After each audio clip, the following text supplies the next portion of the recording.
నా భార్య కనిపించట్లేదు సార్. నిజంగా నాకేం తెలియదు సార్. మీ మీద ఒట్టు సార్. మాలిని ఎత్తుకెళ్ళింది. నేను చెప్పేది నమ్మండి సార్. నేను మారిపోయాను. ఆ రోజు మీరు చెప్పిన ఒక్క మాట నన్ను మార్చేసింది. కానీ మాలిని మీ వైఫ్ని ఎక్కడ దాచిపెట్టిందో మా వాళ్ళని అడిగి నేను చెప్తాను సార్. మీ చెల్లెలికి చేసిన ద్రోహానికి ఇది ఒక ప్రాయశ్చిత్తంగా ఉండేవండి.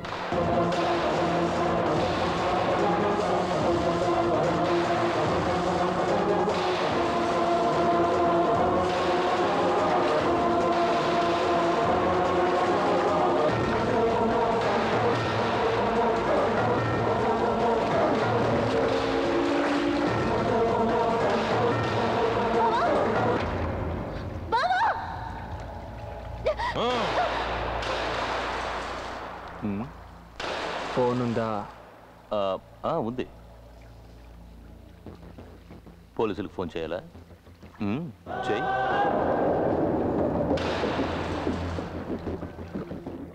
హలో, నేనిప్పుడు యామిని ఉన్న చోటే ఉన్నాను. మీరు సేల్స్ మొదలెట్టండి.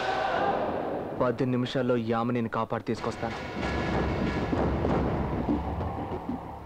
కోర్టు ద్వారా మాలిని ఆస్తులన్నీ జప్తు చేయించవచ్చు. మేనేజర్ సార్, సేల్స్ మొదలెట్టండి. సార్ రండి రండి. ఏంట్రా అంత నమ్మకంతో చెప్తున్నా? చూస్తావు కదా బే సుబ్రహ్మణ్యం, వీళ్ళందరూ నువ్వు కొట్టే మొదటి దెబ్బకి 10 అడుగులు దూరంగా వెళ్ళాలి. అమ్మని తలుచుకో.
కాపాడేరా మళ్ళీ సుబ్రహ్మణ్యం అమ్మాయిని కాపాడేట, సేల్స్ కూడా మొదలెట్టేట. అంతేకాదు మన ఇల్లు, హాస్పిటల్, ఆఫీస్, ఫ్యాక్టరీ అన్నీ కొనేసేట. వాడు చేసిన సవాళ్ళు వాడు నెగ్గాడు. అక్క అక్క, కోర్టు నుంచి మనుషులు వచ్చారక్క. పోలీసులు కూడా వచ్చారు. మనల్ని ఇల్లు ఖాళీ చేయమంటున్నారు. జప్తు చేస్తారట. మా అమ్మ ఇప్పటి వరకు బతుకుందని నేను అనుకుంటున్నాను, కానీ అందరూ కలిసి ఈరోజు ఆవిడ్ని చంపేశారు కదరా. మిమ్మల్ని నేను వదిలిపెట్టను రా. నిన్ను ఎవరి ముందు తలదించుకోనివ్వనని మా అమ్మకి ఇచ్చిన మాట కోసమే నేను ఇన్నాళ్ళు ఊరుకున్నాను. కానీ ఏ రోజైతే నువ్వు మా అమ్మని చంపి మమ్మల్ని నడి రోడ్డుకి తీసుకొచ్చావో, నిన్ను మా అమ్మ క్షమించిన నేను క్షమించను రా. నీ తమ్ముడి దగ్గర మంచి పేరు తెచ్చుకోవాలని అందరి ముందు నా చెల్లెల్ని బలిపోసం చేశావు. కానీ ఎందుకలా చేశానని తలుచుకుంటూ నువ్వు కుమిలి ఏడ్చేలా చేస్తాను. నా కుటుంబం ఈ రోజు ఎలా అయితే నటి రోడ్డుకి వచ్చిందో అలాగే నేను గెలుపు వైపేసే ప్రతి అడుగుతోనూ నీకు ఓటమంటే ఏంటో తెలిసేలా చేసి ఈ రోజు నేను పడుతున్న బాధ నువ్వు అనుభవించి మా అమ్మ సమాధి ముందు నువ్వు తలదించుకొని క్షమాపణ అడిగేలా చెయ్యలేదు.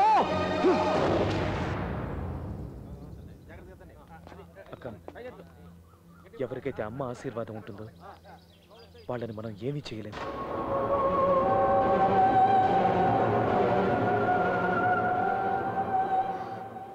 మీరు వెళ్ళండి, నేను వస్తాను.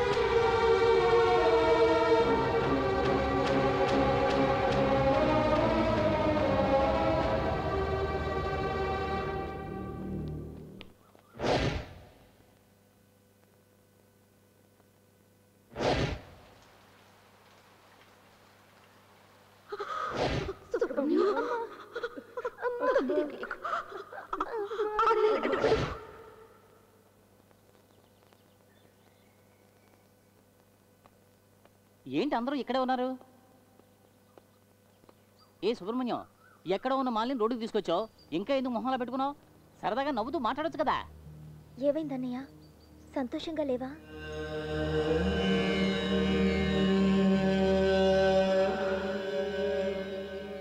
ఆ రోజు మన అమ్మ సమాధిని కూల్చి మనల్ని నడి రోడ్డుకి తీసుకొచ్చి ఏడిపించినప్పుడు వీళ్ళు బాధపడ్డారో లేదో, కానీ ఈరోజు వీళ్ళిలా వెళ్ళిపోవడం చూస్తుంటే నాకు బాధగా ఉందమ్మా.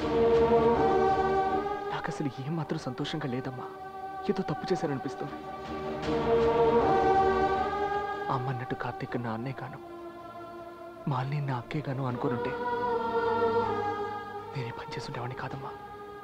నా జీవితంలో నేను ఎప్పుడూ ఇంత బాధపడలేదు. అమ్మ ఆత్మ నన్ను ఎప్పటికీ క్షమించదు.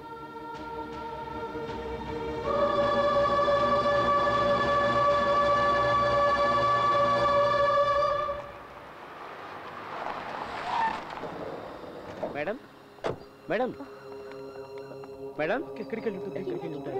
అక్క, ఇక్కడ కూడా లేదు. అక్క, ఈ కాంట్రాక్ట్ నాకే రావాలి, వచ్చి తీరాలి. లేదంటే ఈ మాలిని రోడ్డున ప్రాణాలతో కాదు సేవంగా. అక్క,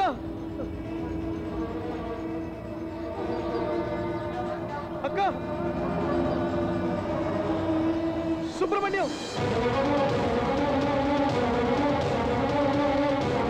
సుబ్రహ్మణ్యం,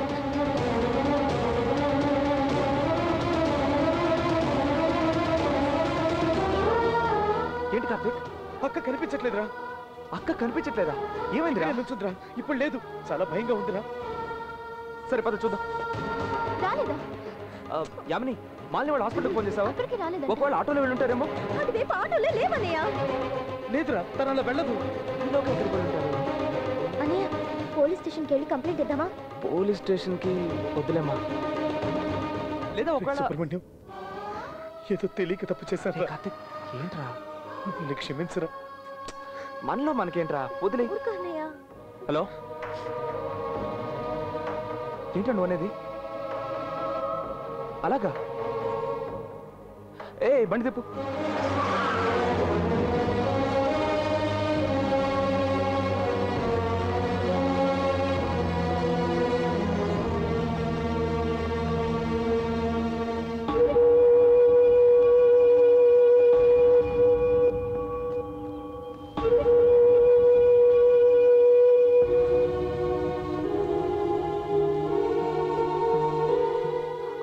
సుబ్రహ్మణ్య,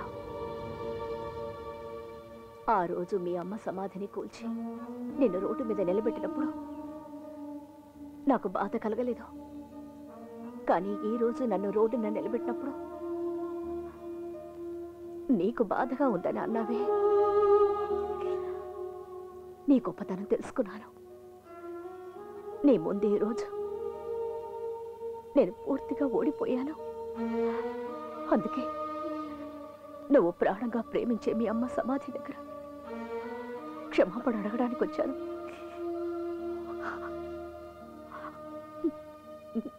నువ్వు నన్ను క్షమించు సుబ్రహ్మణ్యం. అలా మాట్లాడకండి అక్క.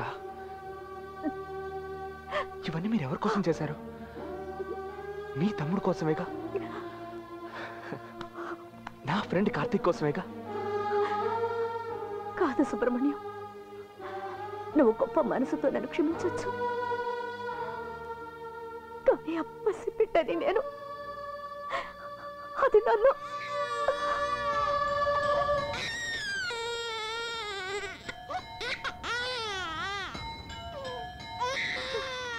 మేడం, మీ స్టేటస్ అంతా వదిలేసి మనసు మార్చుకున్నారని విన్నాను.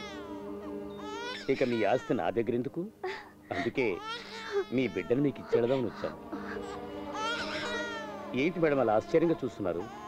వీడి మీ తమ్ముడు కొడుకే. నేను వీడిని చంపలేదు. నీకు తెలియకుండా ఈ బిడ్డను ఇంతకాలం నేనే పెంచాను.